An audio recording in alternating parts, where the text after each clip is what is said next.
Mahabub Nagar parliament నియోజకవర్గ Congress party అభ్యర్థి వంశీ చంద్రెడ్డి గారికి, మహబూబ్ నగర్ పార్లమెంటు ఇన్ఛార్జిగా, ఏఐసిసి కార్యదర్శిగా, మహారాష్ట్రకు ఇన్ఛార్జిగా అత్యంత కీలక బాధ్యతలు మోస్తున్న మిత్రుడు సంపత్ కుమార్ గారికి, ఇక్కడికి విచ్చేసిన కాంగ్రెస్ పార్టీ కార్యకర్తలందరికీ కూడా మనస్ఫూర్తిగా ధన్యవాదాలు, కృతజ్ఞతలు తెలియజేస్తున్నా. మిత్రులారా, మీకందరికీ తెలుసు, మనకందరికీ తెలుసు, కొడంగల్ శాసనసభ నియోజకవర్గం అంటే అక్కడెక్కడో మూలకిసిరేసినట్టు కర్ణాటక సరిహద్దుల్లో ఉండి సగం మంది కన్నడ మాట్లాడి సగం మంది తెలుగు మాట్లాడతారు. వాళ్లకు జొన్న రొట్టెలు కందిపప్పు తప్ప ఇంకేం తెలియదని చెప్పి మిగతా వాళ్ళందరూ మాట్లాడుకుంటున్న సందర్భంలో ఈ కొడంగల్ శాసనసభ నియోజకవర్గం నుంచి 60 ఏళ్ల కింద అచ్యుతారెడ్డి గారు గెలిచి రెవెన్యూ శాఖ మంత్రిగా పనిచేసారు. మళ్ళీ 60 ఏళ్ళు ఎన్నడూ కూడా కొడంగల్ శాసనసభ నియోజకవర్గం నుంచి ఎన్నిసార్లు పెద్దలు గురునాథ్ రెడ్డి గారు ఎమ్మెల్యేగా గెలిచినా, నందారం వెంకటయ్య గారు గెలిచినా మన నియోజకవర్గానికి ఎప్పుడు కూడా ఓ మంత్రి పదవి కానీ ఓ చైర్మన్ పదవి కానీ మనకి ఎన్నడూ రాలే. 60 ఏళ్ళ తర్వాత మీ అభిమానంతో, మీరు కష్టపడి, మీ రెక్కల కష్టంతో కేవలం నామినేషన్కు నేను వస్తే తిరుపతి రెడ్డి గారి నాయకత్వంలో మీరే కష్టపడి ప్రతి బూతులో మీరే సైనికులుగా, మీరే రేవంత్ రెడ్డిగా మారి 33,000 మెజార్టీతోని మీరు ఈ కొడంగల్ గడ్డ మీద కాంగ్రెస్ పార్టీ జెండా ఎగిరేస్తే శ్రీమతి సోనియా గాంధీ గారు ఒక మంచి ఆలోచనతోని అత్యంత వెనుకబడ్డ కొడంగల్ శాసనసభ నియోజకవర్గం నుంచి తెలంగాణ రాష్ట్ర 2వ ముఖ్యమంత్రిగా ఈ రోజు మనకు అవకాశం ఇచ్చిండ్రు. నిజాం నవాబుల నుంచి విముక్తి కలిగిన తర్వాత మొట్టమొదటి హైదరాబాద్ రాష్ట్రానికి ముఖ్యమంత్రిగా మన మహబూబ్ నగర్ జిల్లా నుంచే బూర్గుల రామకృష్ణారావు గారు ఉన్నారు. 75 సంవత్సరాలు మళ్ళీ ఎప్పుడు మన పాత ఉమ్మడి మహబూబ్ నగర్ జిల్లాకు అవకాశం రాలే. మేధావులు, గొప్ప గొప్ప నాయకులు ఈ ప్రాంతం నుంచి ఉన్నా ఎవరికి కూడా అట్లాంటి అవకాశం రాలే. కానీ అదృష్టం కొద్దీ మీ కష్టం ఫలించి మీ ఆలోచనల మేరకు శ్రీమతి సోనియా గాంధీ గారు ఈరోజు మల్లికార్జున్ ఖర్గే గారు, మన కూతవేటు దూరంలోనే ఉండే మల్లికార్జున్ ఖర్గే గారు ఈరోజు కొడంగల్ నియోజకవర్గానికి ముఖ్యమంత్రి పదవి ఇచ్చిందంటే ఇంతకంటే గొప్ప పదవి ఇవ్వడానికి మీ రాష్ట్రంలో ఏం లేదు. మరి ఇంత గొప్ప పదవి ఇస్తే, ఇంత మంచి అవకాశం వస్తే, వచ్చిన ఎంబడే 3 నెలలు తిరగకముందే ఈ కొడంగల్ శాసనసభ నియోజకవర్గానికి చదువుకోవడానికి బడి లేదు అని అందరు ఎక్కిరిస్తుంటే అందరి ముఖం మీద సప్పరిచ్చినట్టు మనం మెడికల్ కాలేజ్ తెచ్చుకున్నాం, ఇంజనీరింగ్ కాలేజ్ తెచ్చుకున్నాం, వెటర్నరీ కాలేజ్ తెచ్చుకున్నాం, ఆడబిడ్డలకు మహిళా డిగ్రీ కాలేజ్ తెచ్చుకున్నాం, మనం బొమ్మరాజ్పేట్కు, దౌలతాబాద్కు జూనియర్ కాలేజీలు తెచ్చుకున్నాం. అదేవిధంగా ఆడపిల్లలు చదువుకోవడానికి నర్సింగ్ కాలేజ్ తెచ్చుకున్నాం. ఇవాళ ఇన్ని కాలేజీలు మన కొడంగల్ శాసనసభ నియోజకవర్గానికి తెచ్చుకున్నాం. ఇవాళ హైదరాబాద్ నగరంలో ఉండే medical college, engineering college, veterinary college, nursing college, degree college, junior కాలేజీలు హైదరాబాద్ నగరంలో డిస్టిక్ కేంద్రాలలో లేని కాలేజీలను ఇవాళ మన ప్రభుత్వం వచ్చిన ఎంబడే మనకు అవకాశం వస్తే మన నియోజకవర్గానికి తెచ్చుకున్నాం. కొన్ని 100 కోట్ల రూపాయలతోని ఉన్న తండాలకు అన్నిటికీ మనం రోడ్లు తెచ్చుకున్నాం. ఇదే కాదు, మనం ఎప్పుడు ఎడారిగా ఉండి ఎండిపోయి మనకు పంటలు రాక కరువుతోని మన ప్రాంత ప్రజలు కల్తీ కళ్ళకు బానిసలై ఆత్మహత్యలు చేసుకుంటుంటే నారాయణపేట కొడంగల్ ఎత్తిపోతల పథకాన్ని 1,00,000 ఎకరాలకు నీళ్లు ఒక్క కొడంగల్ నియోజకవర్గానికి ఇచ్చే విధంగా ఇవాళ 4,000 కోట్ల రూపాయలతోటి మనం కొడంగల్లో నారాయణపేట ఎత్తిపోతల పథకాన్ని మనం తెచ్చుకున్నాం. ఇవాళ medical college, engineering college, veterinary college, nursing college, degree కాలేజులు, జూనియర్ కాలేజులు నారాయణపేట, కొడంగల్ ఎత్తిపోతల పథకంతో పాటు కృష్ణా వికారాబాద్ రైల్వే లైను, అదేవిధంగా కొడంగల్లో సిమెంట్ ఫ్యాక్టరీలు తెచ్చుకోవాలని మన ప్రయత్నం చేస్తుంటే కొంతమంది వచ్చి ఎట్లయినా కొడంగల్లో కాంగ్రెస్ పార్టీని పడేయాలి, కాంగ్రెస్ పార్టీని ఓడించాలి అని ఇవాళ ఈ ప్రాంతంలో తిరుగుతున్నారు. నేను అడుగుతున్న కొడంగల్ నియోజకవర్గ యువకులను, ఇక్కడున్న పెద్దల్ని ఆలోచన చేయమని నేను అడుగుతున్నా. ఎందుకు కొడంగల్లో రేవంత్ రెడ్డిని కింద పడేయాలి? మెడికల్ కాలేజ్ తెచ్చినందుకు కింద పడేయాలనా? ఇంజనీరింగ్ కాలేజ్ తెచ్చుకున్నందుకు కింద పడేయాలనా? వెటర్నరీ కాలేజ్ తెచ్చుకున్నందుకు కింద పడేయాలనా?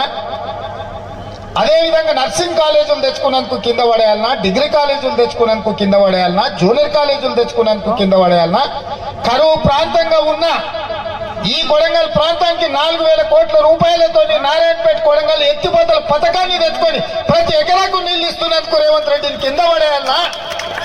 ఈ ప్రాంతంలో ఉద్యోగ ఉపాధి అవకాశాలు లేక అపారమైన సున్నపు గనులు ఉంటే ఆ సున్నపు గనులతోని 1,000 కోట్ల రూపాయల పెట్టుబడి తెచ్చి సిమెంట్ ఫ్యాక్టరీ పెట్టడానికి అనుమతులు తెస్తున్నందుకు రేవంత్ రెడ్డిని కింద పడేయాలనా? దేనికోసం కింద పడేయాలని నేను అడుగుతున్నా. 75 ఏళ్ళు మీరు ఎవరేం చేయలే. 75 ఏళ్ళు మరి కష్టాలు ఉంటే మమ్మల్ని ఎవరు పట్టించుకోలే. ఇవాళ అర్ణమ్మ బయలుదేరింది, నేను బీజేపీ జాతీయ ఉపాధ్యక్షురాలని. మంచిదే అమ్మా, కాంగ్రెస్ ఉన్నంతసేపు మంత్రి పదవులు అనుభవిస్తేవి. కాంగ్రెస్ కార్యకర్తలు భుజాల మీద పోసి నేను ఎమ్మెల్యేని చేసి మంత్రిని చేస్తే మంత్రి పదవి అనుభవించి ఇవాళ కార్యకర్తల గుండెల మీద దాన్ని బీజేపీలోకి పోయినాం. బీజేపీలోకి పోయేమన్నా పాలమూరు రంగారెడ్డి ఎత్తిపోతల పథకానికి ఏమన్నా జాతీయ ప్రాజెక్టులు తీసుకొచ్చినామా? ఈ జిల్లాకు సాగునీరు ఎంత అవసరమో మీకు తెలుసు. నరేంద్ర మోడీ 10 ఏళ్ళు ప్రధానమంత్రిగా ఉంటే పాలమూరు రంగారెడ్డి ఎత్తిపోతల పథకానికి జాతీయ ప్రాజెక్టు తేలేదు. కానీ నువ్వు భారతీయ జనతా పార్టీలో జాతీయ ఉపాధ్యక్షురాలు పదవి తెచ్చుకున్నావు. దానివల్ల నీకు లాభమైంది, నీ కుటుంబానికి లాభమైంది తప్ప మా పాలమూరు జిల్లాకి ఏమన్నా ప్రయోజనం ఉందా అని నేను అడుగుతున్నా. ఇవాళ భరసింహారెడ్డి అర్ణమ్మ ఎట్లనే చేసే కొడంగల్ తుట్టి చేయాలి, తూటు ఒడవాలి, అప్పుడే రేవంత్ రెడ్డి ఇజ్జత్ తీయాలని ఇలా కంకణం కట్టుకొని ఇట్లకెళ్ళ చీకట్ల తిరుగుతున్నారు. ఆడోగడు ఈడోగడు ఉంటాడు, మోప అయితేనే ఉంటారు. ఏ ఊర్లైనా అందరు మంచోళ్ళు ఉంటారా? ఎవడో ఒకడు తలమాసినోడు ఉంటాడు, ఎవడో ఒకడు ఎంగిల్ మెతుకులకు ఆశ పడేటోడు ఉంటాడు.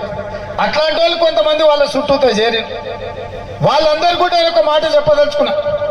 ఇవాళ మన ప్రాంత అభివృద్ధి మనం అందరం కలిసికట్టుగా ఉండి రాజకీయాలకు అతీతంగా కొడంగల్ నియోజకవర్గం నుంచి 50,000 మెజార్టీ ఇచ్చి పాలమూరు పార్లమెంట్ సభ్యుడిగా వంశీచంద్ర రెడ్డిని గెలిపిస్తే మీ సిపాయిగా ఢిల్లీలో ఉండి పాలమూరు రంగారెడ్డి ఎత్తిపోతల పథకాన్ని జాతీయ ప్రాజెక్టుగా తేవడానికి అవసరమైతే ప్రధానమంత్రితో కొట్లాడతాడు. రాహుల్ గాంధీ గారు ప్రధానమంత్రి అయితే 1,000 కోట్ల రూపాయలు నిధులు తీసుకొచ్చి పాలమూరు జిల్లాను అభివృద్ధి చేయడానికి ఉపయోగపడతాడు. అట్లాంటి అవకాశాన్ని జారవిడుచుకుందామా? ఇవాళ వాళ్ళు వీళ్ళు చెప్పినట్టు మనము నష్టపోదామా? అదేవిధంగా కాంగ్రెస్ ఓడగొట్టాలి అంటుంది బీఆర్ఎస్ వాళ్ళు కూడా మోపారు. నేను అడుగుతున్నా, ఎందుకు ఓడగొట్టాలి కాంగ్రెస్ ను? ఆడబిడ్డలకు ఆర్టీసీలో ఉచిత బస్సు ప్రయాణం ఏర్పాటు చేసినందుకు ఓడగొట్టాలనా? పేదోళ్లకు రాజీవ్ ఆరోగ్యశ్రీ ద్వారా 10 లక్షల రూపాయలు ఏ దవాఖానకు పోయినా, అపోలకు పోయినా, యశోదకు పోయినా, కామినేనికి పోయినా బాజాబ్తో నడుచుకుంటూ 10 లక్షల రూపాయలు వైద్యం అందించినందుకు ఇవాళ కాంగ్రెస్ పార్టీని ఓడగొట్టాలనా? ఇవాళ ఆడబిడ్డలకు 500 రూపాయలకే ఉచితంగా సిలిండర్ ఇస్తున్నందుకు ఇవాళ కాంగ్రెస్ పార్టీని ఓడగొట్టాలనా? ప్రతి పేదవాడికి 200 యూనిట్లు ఇంటికి ఉచితంగా కరెంట్ ఇచ్చినందుకు కాంగ్రెస్ పార్టీని ఓడగొట్టాలనా? ప్రతి పేదవాడికి ఎల్ల రాజశేఖర రెడ్డి గారు ఉన్నప్పుడు ఊరూరా ఇందిరమ్మ ఇల్లు ఇచ్చినాం, అడిగిన వాళ్ళకి ఇచ్చినాం, అడిగిన వాళ్ళకి కూడా ఇచ్చినాం. నువ్వు కట్టుకోవా, మళ్ళీ ఎప్పుడు వస్తుందో ఏమో, కాలం ఎట్లొస్తుందో. నీ పిల్లగానికి రేపు పెళ్లి అయితే కష్టం అయితే పిల్లగానికి కూడా ఒకటి కట్టుకోవాలి. తండ్రి కొడుకు కూడా ఆయన 25 లక్షలు ఇందిరమ్మ ఇల్లు కాంగ్రెస్ పార్టీ ఇచ్చింది. 10 ఏళ్ళు కేసీఆర్ అధికారంలో ఉన్నాడు. ఈ కొడంగల్ మొత్తంలో ఏ ఊర్లోనైనా డబుల్ బెడ్రూమ్ ఇల్లు వచ్చినాయా? ఎవరికైనా వచ్చినాయా? మా జర్నలిస్టులకు ఇళ్ళ పట్టాలని వచ్చినాయా?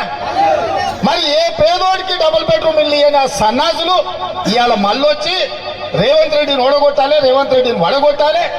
ఈ కుట్రలు కుతంత్రాలు ఏందని నేను అడుగుతున్నా. ఇదే కాదు, నియామకాల కోసం ఉద్యమం జరిగి 1,200 మంది పిల్లలు ఆత్మ బలిదానం చేసుకుంటే తెలంగాణ రాష్ట్రం వచ్చింది.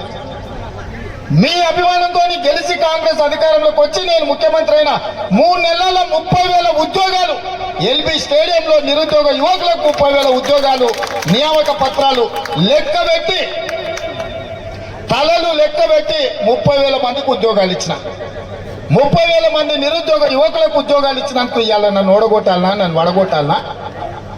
బీసీ జనాభా ఎంతుందో లెక్కలు తెలియక 60 ఏళ్ల నుంచి బీసీలు కొట్లాడుతుంటే ఈ తెలంగాణ రాష్ట్రంలో ఉన్న బీసీల జనాభా మొత్తం లెక్క కట్టుండ్రి, లెక్క ప్రకారం వాళ్ళకు నిధులు ఇవ్వాలి, నియామకాలు చేపట్టాలని బీసీ జనాభా లెక్కలు కట్టమని ఆదేశాలు ఇచ్చి జీవోలు ఇచ్చి నిధులు ఇచ్చినందుకు రేవంత్ రెడ్డిని ఓడగొట్టాలి, కాంగ్రెస్ పడగొట్టాలి. దేనికోసం పడగొట్టాలి, దేనికోసం ఓడగొట్టాలి? మీరు ఆలోచన చేయండి మిత్రులారా.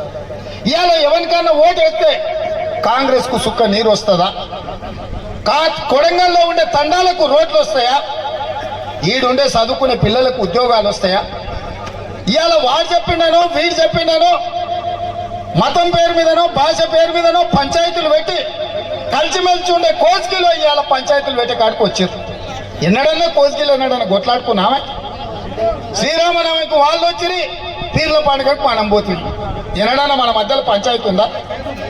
గెట్టు తగాదా ఉందా, లేకపోతే ఆస్తి తగాదా ఉందా? కానీ ఇవాళ ఓట్ల కోసం మళ్ళీ పంచాయతీలు పెట్టాలని కొంతమంది బయలుదేరారు. ఇది మన ప్రాంతానికే మంచిది కాదు మిత్రులారా, ఆలోచన చేయండి. కొడంగల్ అంటే ప్రశాంతం.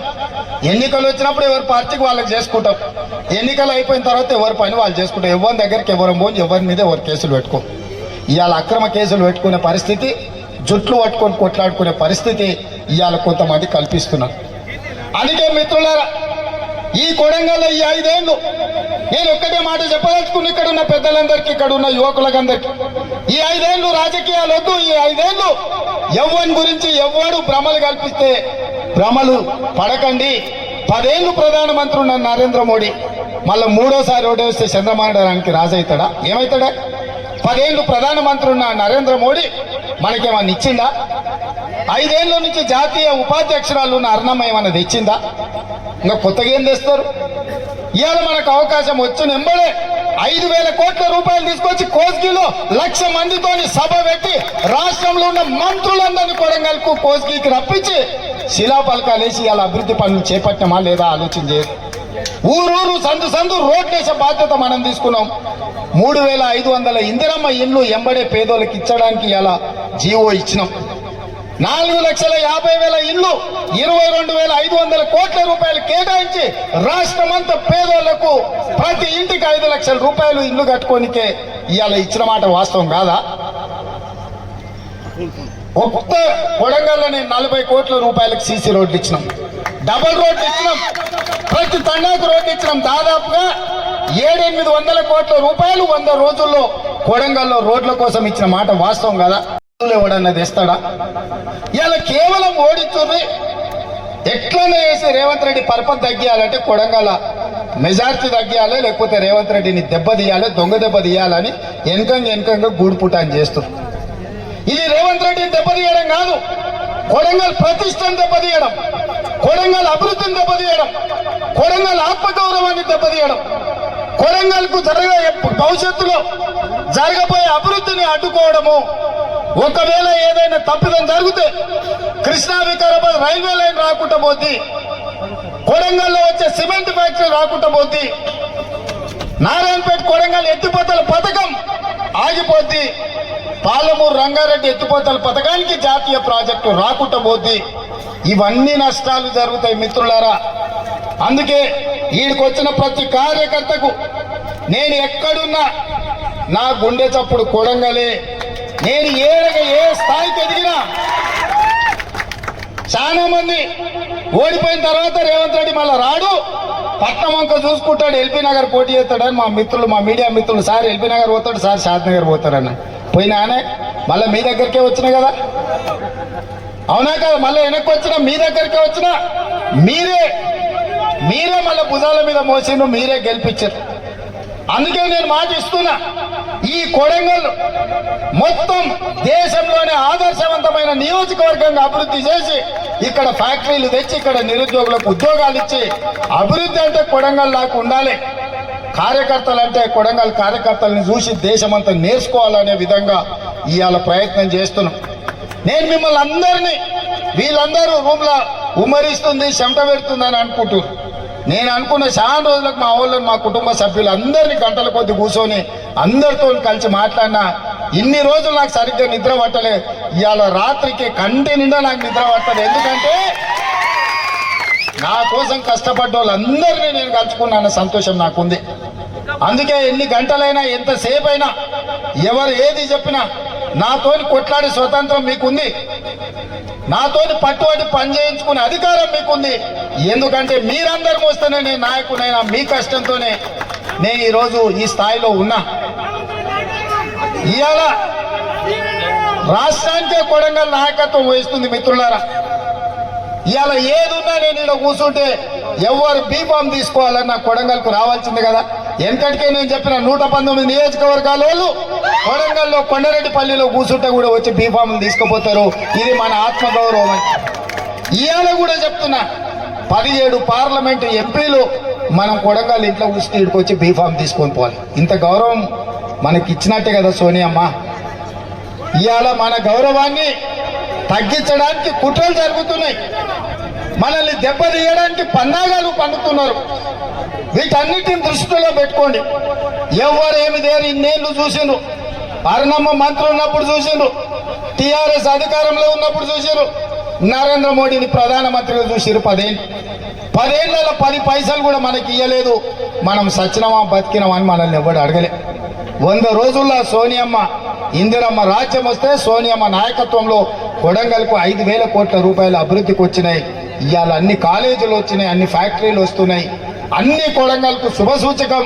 ఇవాళ మీటింగ్కి వచ్చిన వాళ్ళు రాని వాళ్ళకి అందరికీ నేను విజ్ఞప్తి చేస్తున్నా, ఈ ఎన్నికల్లో కొడంగల్ అసెంబ్లీ నుంచి పార్లమెంటుకు 50,000 మెజారిటీ ఇచ్చి ఎవరి కుట్రలు కుతంత్రాలు కొడంగల్ ప్రజలు సహించరు, తిప్పి కొడతారని ఇవాళ మనందరం కూడా ప్రతినబూనాల్సిన అవసరం ఉన్నది. మీరందరూ 50,000 మెజారిటీ తెప్పించడానికి సిద్ధంగా ఉన్నారు కదా, ఉన్నారా? మా మీడియా సోదరులు కూడా చెప్పాలి, ఎందుకంటే ఇది మన ప్రాంతం, మీరు కూడా ఇక్కడ బిడ్డలు. ఈయన జరిగే ప్రతి అభివృద్ధి మీకు కూడా వస్తుంది. మీ తల్లిదండ్రులు కష్టపడి ఈ ప్రాంతంలో కష్టాలు చూసిండ్రు, ఇవాళ మన కష్టాలు తీరే సమయం వచ్చింది. మీ అందరి సహకారం ఉండాల్సిందిగా కోరుకుంటూ అందరి సమస్యలు పరిష్కరించే బాధ్యత నాది. రాష్ట్రానికి నాయకత్వం వహించమని సోనియమ్మ మల్లికార్జున ఖర్గే గారు నాకు ఆదేశాలు ఇచ్చిండ్రు. ఎక్కడున్నా కూడా నా గుండె చప్పుడు కొడంగలే అని చెప్పి మళ్ళొక్కసారి మీ అందరికి తెలియజేస్తూ మీ అందరి దగ్గర సెలవు తీసుకుంటా. జై కాంగ్రెస్, జై జై కాంగ్రెస్, జై కాంగ్రెస్. హస్తం గుర్తుకే, హస్తం గుర్తుకే. ధన్యవాదాలు మిత్రులారా.